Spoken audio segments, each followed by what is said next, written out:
जीवित संग्रह मानते थे। कलावती का घर गांव के बाहरी छोर पर था, जहां जंगली झाड़ियां और सन्नाटा पसरा रहता था। लोग उससे डरते भी थे, उसकी रहस्यमय शक्तियों और उसकी अजीबोगरीब हरकतों के कारण, और जरूरत पड़ने पर उसके पास जाते भी थे अपनी समस्याओं का हल ढूंढने या भविष्य जानने के लिए। रामू की जिंदगी मुश्किलों से भरी थी। लगातार 2 साल से सूखे की चपेट में उसके खेत बंजर हो रहे थे। जमीन सूखकर दरारें पड़ने लगी थी और वो सूरज का बड़ा कर्ज चुकाने में असमर्थ था।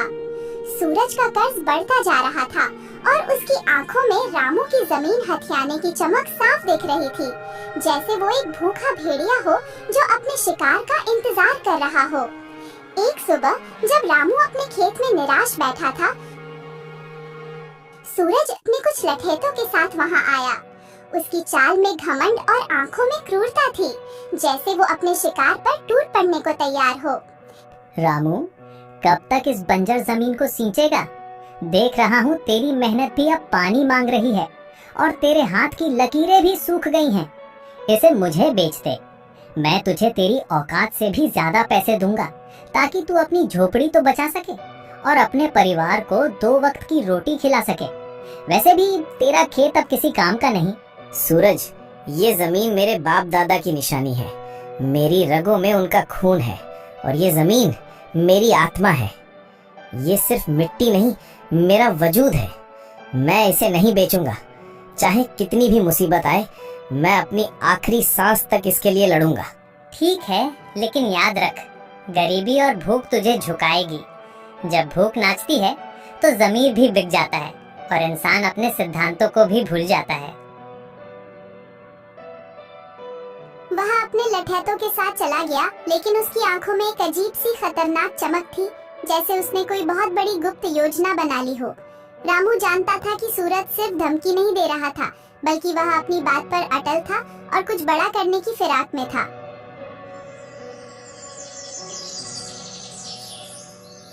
उसी शाम रामू अपने दोस्त शेखर से मिलने गया।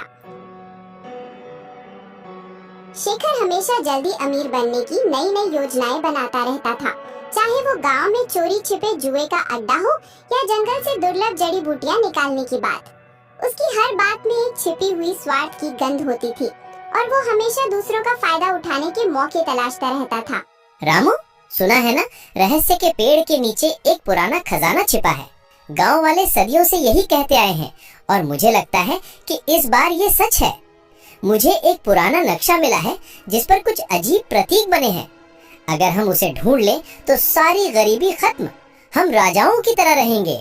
तू अपने खेत को सोने से पाट सकेगा और मैं एक बड़ा महल बनाऊंगा जिसे देखकर दुनिया हैरान रह जाएगी। शेखर, ये सब गांव वालों की बनाई कहानियां हैं, सिर्फ डरने के लिए। कौन सा खजाना? और उस पेड़ के पास तो भूत प्रेत का डर है। तूने खुद कितनी कहानियां सुनी हैं? उस पेड़ के बारे में हर कहानी खून और शाप की बात करती है। डरने की क्या बात? अंधविश्वास है सब। डरपोक लोग ही कहानियां गढ़ती हैं।